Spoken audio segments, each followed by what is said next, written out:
वेगवेगळ्या पदार्थातून आपल्याला त्याच्या चवीची माहिती मिळते आणि तशा प्रकारच्या चवीची माहितीमुळे आपल्या जिभेवर लागल्या लागल्या हे कशाचं चव आपल्याला कळते. मग हे काय आहे? कारलं. कारलं म्हणजे सगळ्यांना माहिती आहे कारल्याची चव कशी राहते? कडू चव राहते. कशी राहते? कडू. जर आता मीला खायला दिलं खरंच कडू आहे का कारलं बघायचं का आपल्याला?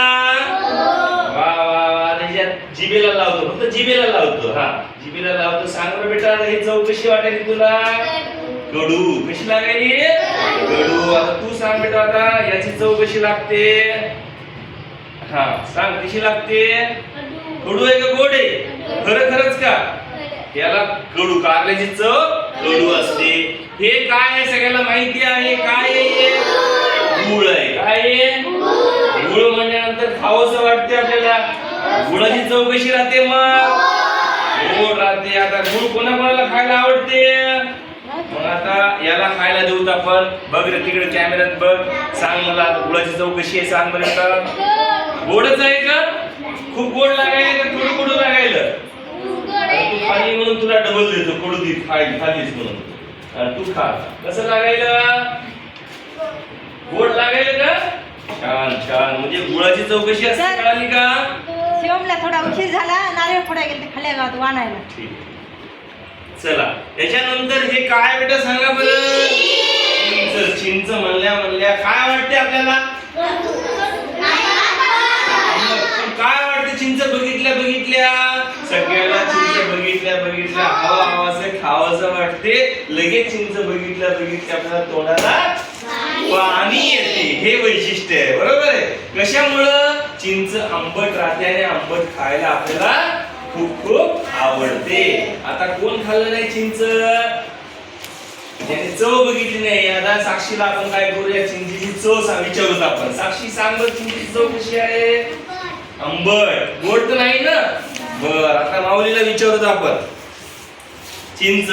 माऊली सांग बरं आता हे चिंचेचं चव कसं आहे खाल्ल्यानंतर? आंबटच आहे का? छान छान. आता दोन आपण कोणत्या कोणत्या पदार्थाची चव बघितली? कारलं. अजून आता हे कोणतं पदार्थ आहे? आणि हा कोणता पदार्थ आहे? आंबट आहे. पदार्थ कोणता आहे? आवळा. आवळा कसा असतो? आंबट असतो. आणि हे आंबटही असते तरी तुरटही लागते. आवळ्याची चव कशी लागते? तुरट लागते. आणि याची चव कशी लागते? आंबट. मग आपण आंबट जर उन्हाळ्याच्या दिवसात त्याचा वापर कशासाठी करतो रे बेटा? लिंबू सरबत. साखर टाकून आंबट आणि गोड पदार्थाचं सरबत करून आपण पितो. हे पिल्याने आपल्याला काय होते? फायदा काय होते?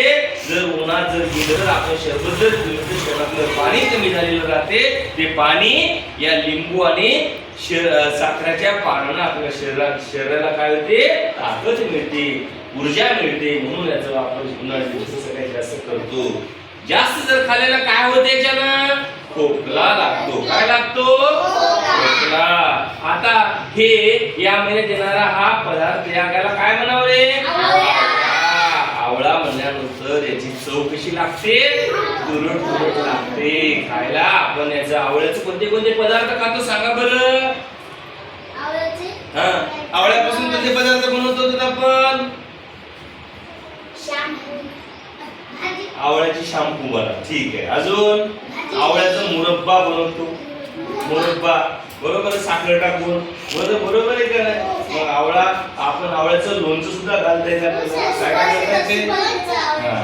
अशा प्रकारे आज आपण हे तुरट आवळा, आवळ्याची जो तुरट असते, लिंबू आंबट असते, गोड असते, चिंच चिंचेची चव आंबट असतो आणि हा जो कारले आहे या कारल्याची चव कडू असते.